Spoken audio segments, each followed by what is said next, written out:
Praise the Lord. परमेश्वर के आशीष सबके ऊपर रहे। बहुत ही खुश हूँ सबको आज इस सभा में भाग लेने के लिए आप आए हो। मैं आपको नहीं देख सकता हूँ, लेकिन मैं जानता हूँ आप मुझे देखते हो। प्रार्थना करते रहो। इन कठिन दिनों में बहुत कुछ बदलाव हुआ है। तरह तरह से हम कोशिश करते हैं आपके पास आने के लिए। मेरा यही प्रार्थना है कि आप परमेश्वर के निमंत्रण को सुनोगे, जो मैंने उस पिछले बार कहा था, मेरे तरफ देखो, मेरे तरफ देखो। और यही काम हमें करना चाहिए। इधर उधर नहीं देखे, इधर उधर नहीं घबरा जाए, लेकिन अपने आँखों को परमेश्वर की तरफ रखें और प्रार्थना करते रहे, क्योंकि वही हमारा मुक्तिदाता है। आज मैं एक विषय पर बातचीत करना चाहता हूँ, जो कि प्रेरितों के काम पहला अध्याय 3 पद से लिया जाता है। मैं लंबा भाग है, लेकिन मैं इसको पढ़ूंगा। प्रेरितों के काम पहला अध्याय 3 पद, book of Acts chapter 1, reading from verse 3। से वो समय है जबकि यीशु मसीह मृतकों में से जी उठा था, चेलों से मिला और इन शब्दों से हम उसके विषय में जानकारी करते हैं। और उसने दुख उठाने के बाद बहुत से पक्के प्रमाणों के से अपने आप को उन्हें जीवित दिखाया, और 40 दिन तक वह उन्हें दिखाई देता रहा और परमेश्वर के राज की बातें करता रहा, और उनसे मिलकर उन्हें आज्ञा दी कि जेरूशलम को न छोड़ो, परंतु पिता की उस प्रतिज्ञा के पूरे होने की बाट जोहते रहो, जिसकी चर्चा तुम मुझसे सुन चुके हो। क्योंकि यूहन्ना ने तो पानी से बपतिस्मा दिया, परंतु थोड़ी दिनों के बाद तुम पवित्र आत्मा से बपतिस्मा पाओगे। और उन्होंने इकट्ठे होकर उससे पूछा कि हे प्रभु, क्या तू इसी समय इस्राएल को राज्य फिर देगा? उसने उनसे कहा, उन समयों या कालों को जानना जिनको पिता ने अपने ही अधिकार में रखा है तुम्हारा काम नहीं, परंतु जब पवित्र आत्मा तुम पर आएगा तब तुम सामर्थ पाओगे, और जेरूशलम और सारे यहूदिया और समरिया और पृथ्वी के छोर छोर तक मेरे गवाह होंगे। यह कहकर वह उनके देखते देखते ऊपर उठा लिया गया, और बादल ने उसे उनकी आंखों से छिपा लिया। और उसके जाते समय जबकि आकाश की ओर ताक रहे थे, तो देखो दो पुरुष सफेद वस्त्र पहने हुए उनके साथ आ खड़े हुए और कहने लगे कि हे गलीली पुरुषों, तुम क्यों खड़े स्वर्ग की ओर देख रहे हो? यही यीशु जो तुम्हारे पास से स्वर्ग में उठा लिया गया है, जिस रीति से तुमने उसे स्वर्ग में जाते देखा, वह है उसी रीति से वह फिर आएगा। धन्यवाद परमेश्वर इन शब्दों के लिए। धन्यवाद, इस पर आज हम विचार कर सकते हैं। धन्यवाद क्योंकि ये तुम्हारा प्रतिज्ञा है कि तू फिर से लौट कर आएगा, और मेरा यही प्रार्थना है इसको हम लोग अच्छी तरह से समझे, और जो कुछ हमें करना है हम उसको करते रहेंगे। धन्यवाद यीशु के नाम से। इस घटना से करीब 6 हफ्ता पहले से जो चेले लोग थे वे बड़े घबराहट में थे। हलचल मचा हुआ था, वे नहीं जानते क्या हो रहा था, क्योंकि 40 दिन पहले उनका प्रिय प्रभु क्रूस पर चढ़ाया गया, वहाँ उसका मृत्यु हुआ। वे खोए हुए थे, और उनका जो आशा था, उनका जो स्वप्न था, सब कुछ बर्बाद हो गया, सब कुछ खो दिए हुए। अब नहीं जानते थे वे क्या करेंगे। इसके बाद क्या हम देखते हैं कि वे इतना निराश थे कि वे भाग गए। डरते थे कि कहीं उनके ऊपर भी यही आपत्ति ना आ जाए जो यीशु के ऊपर आया। लेकिन 3 दिन यीशु के मरने के बाद वो फिर से आ पहुंचा, वो जाग उठा, उसका पुनरुत्थान हुआ। 3 दिन में सब कुछ बदल गया। अब उनके लिए आशा भरोसा हो गया। लेकिन फिर भी हम लोग क्या देखते हैं कि वे डोलमोल थे, वे डगमगा रहे थे, वे हिलते थे, नहीं जानते थे कि क्या हो रहा है। परंतु प्रभु उनको शिक्षा देने लगा कुछ सच्चाई के विषय में, जो उनको बहुत ही ज़रूरत था जानने के लिए, जो चेलों को जानना बहुत ही ज़रूरत था। उसने कहा कि मुझे जानना बहुत ही ज़रूरत है, और उसने उनसे कहा कि मैं तुम्हें छोड़ कर जाता हूँ, और जो काम मैं करता था अब वो तुम्हें करने पड़ेगा। ये सेवकाई के काम, ये प्रचार के काम, ये शुभ संदेश को फैलाने के काम अब मैं तुम्हारे हाथों में छोड़ कर जाता हूँ। प्रभु यीशु मसीह उनके साथ में 40 दिन तक था। उसने उनके साथ में बातचीत किया, उनको शिक्षा दिया, जो कुछ उनको जानने को था, जो कुछ प्रभु यीशु मसीह उनसे चाहता था करने के लिए, उसके विषय में शिक्षा दिया। जो कुछ उनको करना था, जिसके लिए प्रभु यीशु मसीह ने उनको चुना था, जो कुछ उसको करना था उसके विषय में शिक्षा दिया। जो कुछ उनको घबराहट था, उनको साहस की ज़रूरत था, आश्वासन की ज़रूरत था, उन दिनों में प्रभु यीशु मसीह ने उनको दिया। वो 40 दिन तक उसके साथ में था, उनको शिक्षा देते था, आश्वासन देते था, और उनके साथ में समय बिताया और उनको उत्साह किया। लेकिन क्या होता है कि 40 दिन बाद यीशु मसीह उनके सामने से चला गया। अब हम लोग क्या देखते हैं कि वे लोग पर्वत जो ऑलिव्स, माउंट ऑलिव्स के पास खड़े हैं, और वहाँ पर वो कुछ आखिरी आज्ञा उनको देता है। आखिरी आज्ञा देने के बाद हम लोग क्या देखते हैं कि ये चेले लोग, करीब 500 से ज़्यादा लोग वहाँ पर थे, जो उसको देखते देखते कि यीशु मसीह उनके सामने से ऊपर उठाया जाता है बादलों पर। वो उठा, वहाँ से ऊपर जाने लगा स्वर्ग की तरफ, और अचानक क्या हुआ कि यीशु उनके सामने से अलोप हो गया, गायब हो गया। अब वे उसको देख नहीं सके, और ये लोग बड़े उलझन में पड़ गए, नहीं जानते थे अब क्या करना है। अब बिना यीशु मसीह के इस पहाड़ पर हम लोग क्या करेंगे? अभी तक उनका आश्रय यीशु पर था। इस समय क्या होता है, चेलों के पास और ज़्यादा सवाल आ जाता है, वे घबराहट हो जाते हैं, कुछ जवाब नहीं मिलता है, वे नहीं समझ पाते हैं क्या हो रहा है। वे खड़े थे वहाँ पर और आकाश की तरफ देख रहे थे, तब कि अचानक 2 व्यक्ति, 2 दूत सफ़ेद वस्त्र पहनकर उनके सामने आया, जो परमेश्वर का समाचार को लेकर आया। उनके सामने आया और उनसे एक पूछा, तुम गलीली के लोग यहाँ पर खड़े होकर क्या देख रहे हो? ऐसे मालूम पड़ता है कि ये थोड़ी सी डांट उनको लगा, क्यों यहाँ पर खड़े होकर तुम लोग देखते हो? क्या देख रहे हो तुम ऊपर? उनसे दूसरे शब्दों में शायद वो कहता है, तुम्हारा ध्यान कहाँ पर है? क्या तुम देखते हो? कहाँ पर तुम्हारा दृश्य है इस समय? किसके तरफ तुम देखते हो? यीशु मसीह स्वर्ग में चला गया, कहाँ पर देखते हो इस समय तुम? यही विचार मैं आपके सामने लाना चाहता हूँ। इसी सवाल के विषय में मैं कुछ संक्षिप्त में आपसे बातचीत करना चाहता हूँ। आप क्या देख रहे हो? किस तरफ देख रहे हो? आज जब समस्या, कष्ट हमारे ऊपर है, अनिश्चितता छाया हुआ है, मुसीबत के ऊपर मुसीबत है, कोविड के कारण हम घबराए हुए हैं, नहीं जानते क्या होता है, कोई ये कहता है, कोई वो कहता है, सरकार एक चीज़ कहता है, लोग एक चीज़ कहते हैं, मीडिया में और कुछ कहते हैं, लेकिन हम कहाँ देखते हैं? किस तरफ हम देखते हैं? पिछले बार मैंने कहा था, परमेश्वर का निमंत्रण है कि मेरे तरफ देखो और बच जाओ, मेरे तरफ देखो। और मैं आशा करता हूँ कि तुम भी आज यीशु की तरफ देखते हो।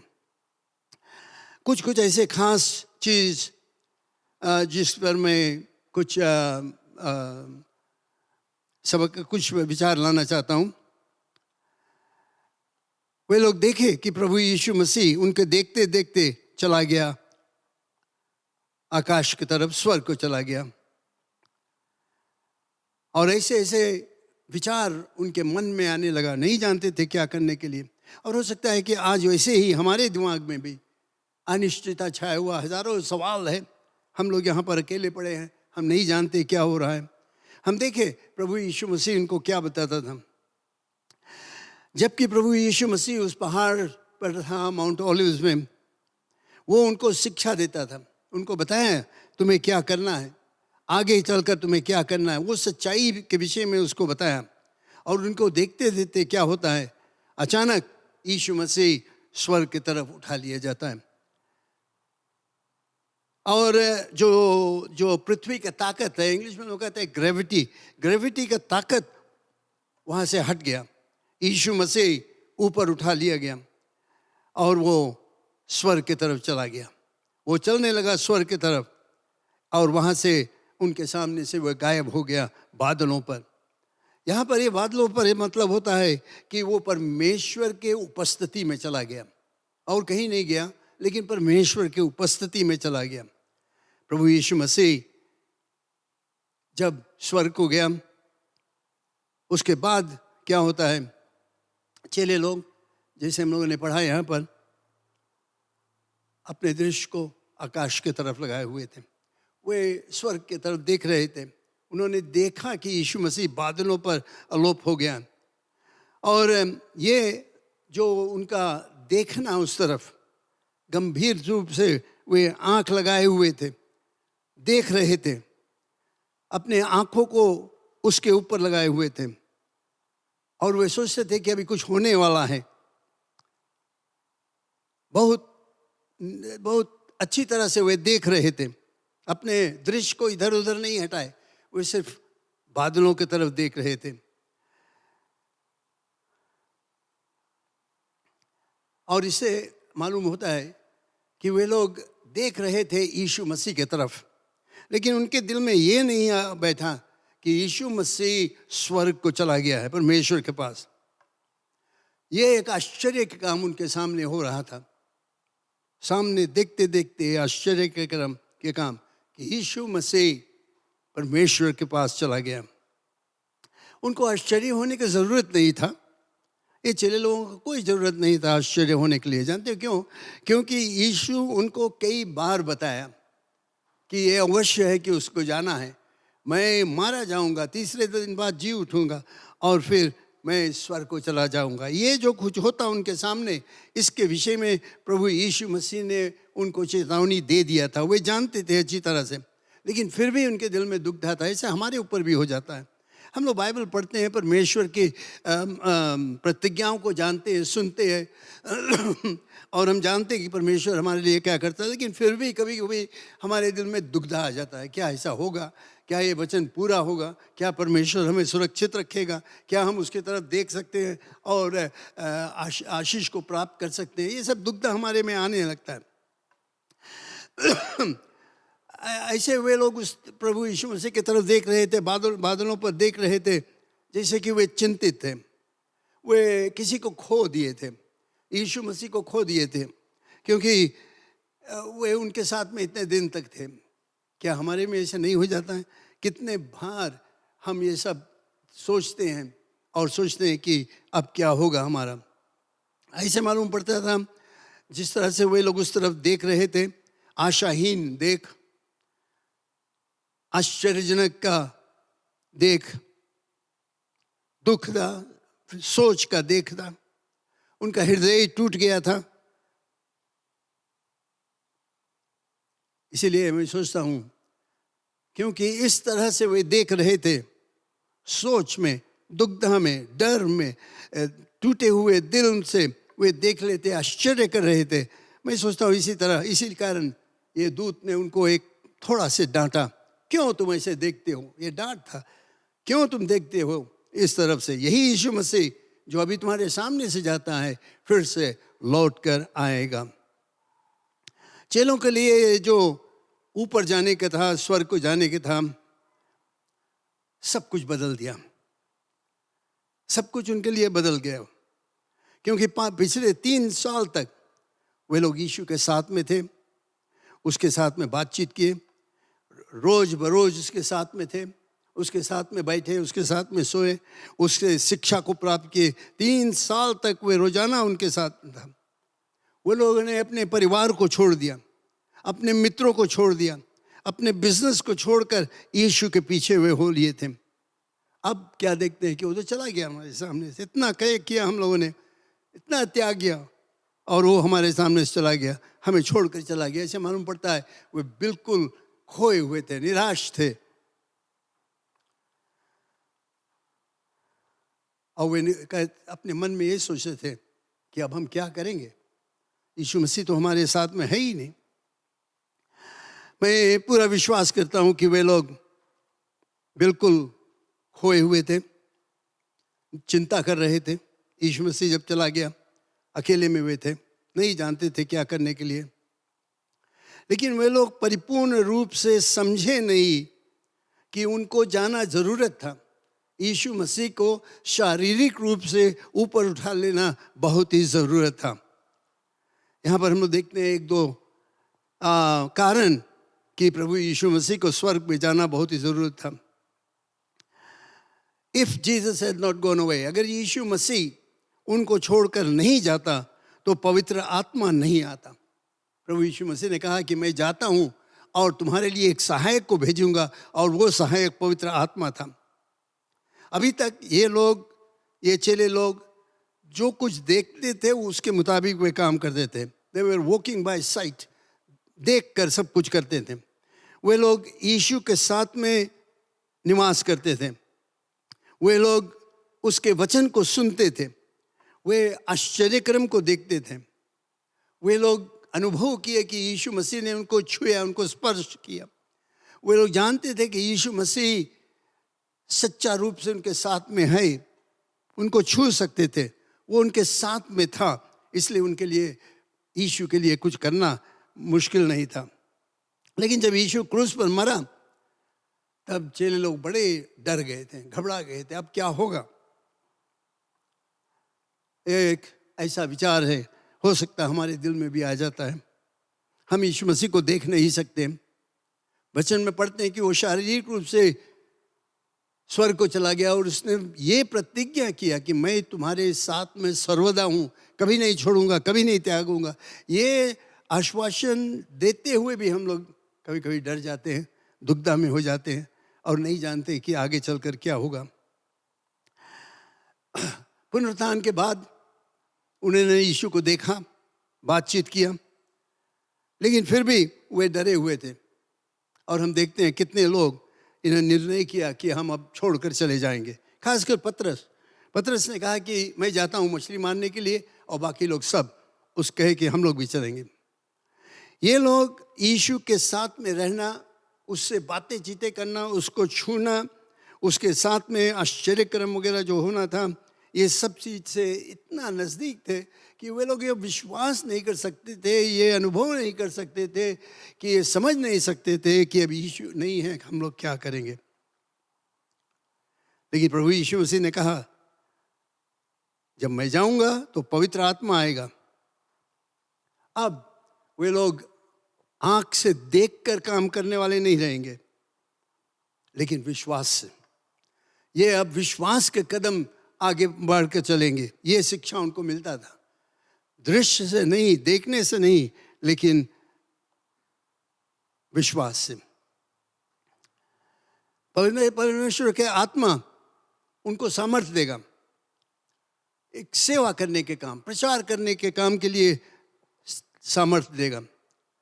प्रभु यीशु मसीह चाहता था कि ये जो महान काम उनको करना है, सुसमाचार प्रचार करने का, ये इन चेलों के हाथों में रहे। और इस काम करने के लिए उसने उनको पवित्र आत्मा दिया। आज हम भी वही आशीष को प्राप्त कर सकते हैं, क्योंकि यीशु मसीह चला गया स्वर्ग में। उसने कहा मैं आत्मा को भेजूंगा, मैं एक सहायक को भेजूंगा जो तुम्हारे साथ में रहेगा, वो तुम्हारा अगुवाई करेगा, वो तुम्हारा मार्गदर्शक रहेगा, वो तुम्हें सहारा देगा, सहायता देगा, वो तुम्हें साहस देगा, वो तुम्हें शिक्षा देगा और तुम्हें परमेश्वर के मार्ग को दिखाएगा। क्या वो चाहता है तुमसे, उसको दिखाएगा। प्रभु यीशु मसीह स्वर्ग को चला गया, वहाँ पर आज वो प्रार्थना करता है, विनती करता है हमारे लिए, उनके लिए। जब वो स्वर्ग की तरफ गया, प्रभु यीशु मसीह परमेश्वर के दाहिने ओर बैठा हुआ था। आज वो वहीं पर है, वो हमें हमारा प्रतिनिधि करता है। ये गारंटी है, प्रभु यीशु मसीह का गारंटी है कि वो हमारा प्रतिनिधि वहाँ पर करता है, कि जहाँ पर वो है एक दिन हम लोग भी वहाँ पर रहेंगे। हमारा एक प्रतिनिधि परमेश्वर के साथ में है। हमारा प्रभु यीशु मसीह, हमारा मुक्तिदाता परमेश्वर की उपस्थिति में है।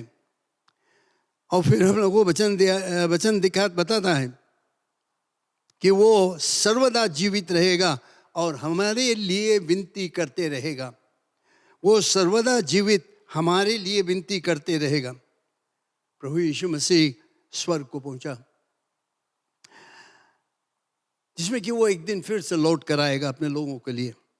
उसने कई बार कहा, मैं जाता हूं कि तुम्हारे लिए जगह तैयार करने के लिए, कि मैं फिर से लौट कर आऊँगा और तुम्हें लेकर जाऊँगा कि जहाँ तुम रहो वहाँ जहाँ मैं हूँ वहाँ तुम भी रहोगे। वो क्रूस को गया, उसने ये प्रतिज्ञा दिया कि वो लौट कर आएगा। जॉन चैप्टर 14 में हम लोग पढ़ते हैं, मैं जाता हूँ तुम्हारे लिए जगह तैयार करने के लिए, मैं लौट कर आऊँगा कि जहाँ पर मैं हूँ वहाँ पर तुम भी रहोगे। स्वर्गदूतों ने इसका प्रतिज्ञा किया। जब यीशु मसीह ऊपर उठा लिया गया, चेले लोग ताक रहे थे उस तरफ। ये दूत आकर उनसे कहा, क्यों इस तरह से तुम ताकते हो? यही यीशु मसीह, कोई दूसरा नहीं, कोई नकली यीशु नहीं, कोई बनावटी यीशु नहीं, यही यीशु मसीह फिर से लौट कर आएगा तुम्हारे लिए।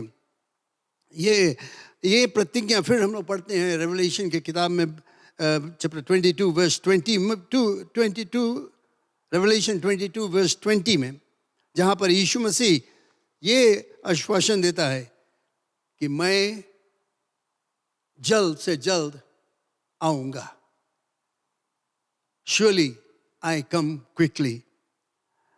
मैं आपको याद दिलाना चाहता हूँ, while he is not here with us, जब वो हमारे साथ में आज नहीं है, वो शारीरिक रूप से स्वर्ग में परमेश्वर के साथ में है। एक दिन वो लौट कर आएगा अपने लोगों के लिए और उनको स्वर्ग को लेकर जाएगा। कई बार हम लोगों ने इसके विषय में पढ़ा। यीशु मसीह के अपना वचन है, हम लोग जॉन चैप्टर 14 में और जगह जगह पर पढ़ते हैं, फिर चैप्टर 4 में और कोरिन्थियंस में पढ़ते हैं 15 में। ये प्रतिज्ञा उसका है कि मैं जाता हूँ तुम्हारे लिए जगह तैयार करने के लिए और एक दिन मैं लौट कर आऊँगा स्वर्ग से तुम्हें ले जाने के लिए। और जब प्रभु यीशु मसीह ऐसे बातचीत कर रहा था तो वे लोग जानना चाहते कि कब होगा ये सब चीज़, कब होगा, कैसे होगा। और ऐसे मालूम पड़ता है जब उन्होंने भविष्य के विषय में बातचीत करने लगे, कब होगा हे यीशु मसीह, कब तुम अपना राज स्थापित करोगे, कब तुम रोमियों को निकाल कर बाहर करोगे और अपना राज यहाँ यरूशलेम में स्थापित करोगे। ऐसे मालूम पड़ता है यीशु मसीह ने जब उनको जवाब दिया, उसने कहा कि this is none of your business, इससे तुम्हें कोई वास्ता नहीं है। ये कब यीशु मसीह आएगा इसके तुम्हारा कोई वास्ता नहीं। ये एक भेद है जो परमेश्वर का है और कोई नहीं जानता, कोई नहीं बता सकता कि कब ये होगा, कोई नहीं बता सकता। कल क्या होगा, अभी एक मिनट में क्या होगा, कोई नहीं बता सकता। सिर्फ परमेश्वर जानता है भविष्य क्या है, कब प्रभु यीशु मसीह लौट कर आएगा। हमें वो जानने की ज़रूरत नहीं। अगर कोई कोशिश करता है हमें बताने के लिए वो यीशु मसीह आ गया है या यीशु मसीह इस दिन आएगा, ये समय होगा, ऐसे होगा, वैसे होगा, तो तुम जान लेना ये धोखेबाज है। वो गलत बात को प्रचार करते हैं, क्योंकि परमेश्वर का अपना वचन है कि ये एक भेद है जो सिर्फ परमेश्वर जानता है और कोई नहीं जानता है। आज हम लोग देखते हैं कि ये हमारे लिए भारी आश्वासन है कि यीशु मसीह लौट कर आने वाला है। चिन्ह हमारे तरफ है, तरह तरह के चिन्ह। लूक चैप्टर 22 में आप पढ़ सकते हो और बाकी बाइबल में आप पढ़ सकते हो, रेवलेशन में, कि प्रभु यीशु मसीह ने बताया कि ये सब चिन्ह होगा उसके आने से पहले। और इससे हमें आश्वासन मिलता है। आज दुनिया में आपत्ति छाया हुआ है, कष्ट है, पीड़ा है, अनिश्चितता है, शोक कर रहे हैं लोग। बहुत लोगों के दिल टूटते चला जाता है बीमारी के कारण, कोविड-19 के कारण, और तरह तरह की बीमारी और तरह तरह की समस्या जो हमारे बीच में हो रहा है, एक देश दूसरे देश में पॉलिटिकल इश्यूज जो होता है उसके विषय में। और ये सब चीज़ जो होता है, प्रभु यीशु मसीह ने कहा अंतिम दिनों में ये सब होगा। कोई नहीं जानता है कि कल का क्या होगा, कोई नहीं जानता है कि कल आज से अच्छा रहेगा या बुरा रहेगा, कोई नहीं जानता है भविष्य के विषय में।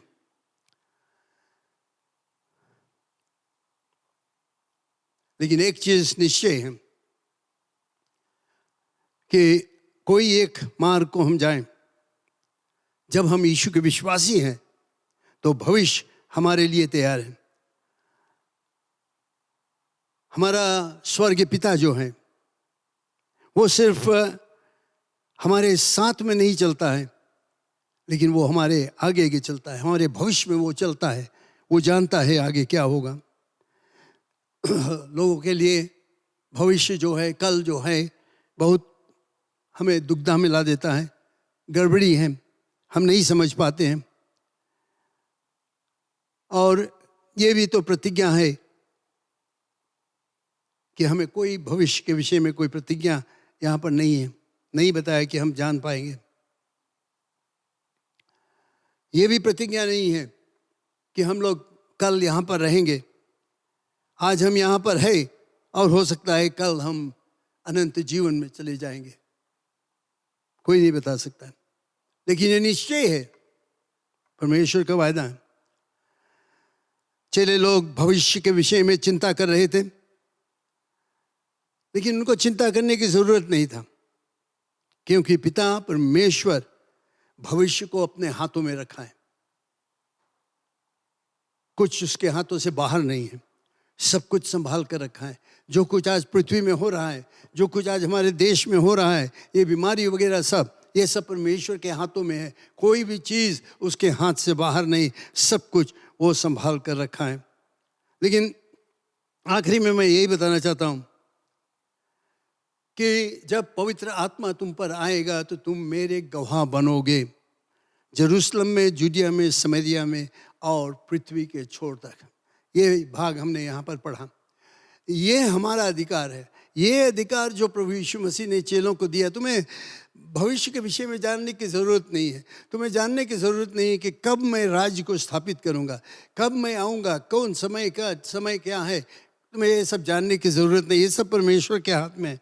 लेकिन उसने कहा जब पवित्र आत्मा तुम पर आएगा तुम मेरे गवाह बनोगे। तो ये है मुख्य चीज़, ये है महत्तम आज्ञा उसने हमें दिया कि हम उसके गवाह बने, जेरूशलम, जूडिया, समरिया और पृथ्वी के छोर तक।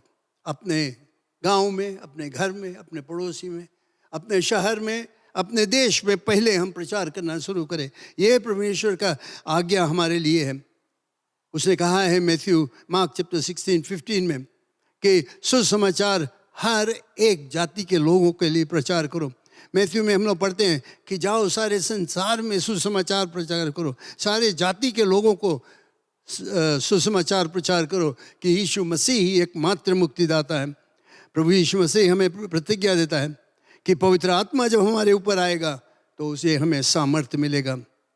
और 10 दिन बाद, यीशु के ऊपर जाने के 10 दिन बाद उन्होंने पवित्र आत्मा में बपतिस्मा को प्राप्त किया। और अगर आप देखोगे बुक ऑफ एक्ट्स में इतिहास चेलों का कि उन्होंने सुसमाचार को सब जगह पर। एक दिन वो डरपोक पतरस जो एक लड़की से गालियां देकर यीशु को नहकार दिया था, वो 3000 से ज़्यादा लोगों के सामने प्रचार किया।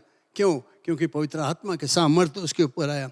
और वे चेले लोग उस समय से जगह जगह पर जाकर धूम मचा दिए, यीशु के नाम को प्रचार कर दिए। और यीशु कहता है वो अधिकार आज हमारे पास है, हमें मिलता है कि पवित्र आत्मा में बपतिस्मा लो और संसार में सुसमाचार प्रचार करो। अगर हम नहीं करेंगे तो ये दुनिया के लोग सब नाश किए जाएंगे, नरक की तरफ जा रहे हैं। ये जिम्मेवारी तुम्हारे और हमारे ऊपर है। प्रिय लोग, अंत में मैं यही बताना चाहता हूँ कि प्रभु यीशु मसीह एकमात्र मुक्तिदाता है। उस पर विश्वास करने से हम अनंत जीवन को प्राप्त करते हैं। बाइबल में हम पढ़ते हैं एकदम निश्चय कि परमेश्वर ने हमसे प्यार किया और इसने यीशु मसीह को दिया ताकि जो कोई उस पर विश्वास करे वो नाश नहीं हो परंतु अनंत जीवन पाए। हमें दाम नहीं देना है, हमें कहीं जाना नहीं है, हमें कोई दान पुण्य कुछ नहीं करना है, लेकिन सिर्फ इतना कि अपने पाप से पश्चाताप करो, विश्वास करो कि यीशु मसीह हमारे पापों के लिए क्रूस पर मरा, तीसरे दिन बाद जी उठा, तो तुम निश्चय उद्धार पाओगे। ये निमंत्रण आपके लिए है। बाइबल में हम ये भी पढ़ते हैं कि परमेश्वर का वरदान अनंत जीवन है यीशु मसीह के द्वारा। प्रिय लोग, ये मुफ्त में आपको मिलता है, आप इसको स्वीकार कर सकते हैं और जानकारी के लिए आप हमसे संपर्क कर सकते हो। यीशु के नाम से परमेश्वर के आशीष आपके ऊपर है।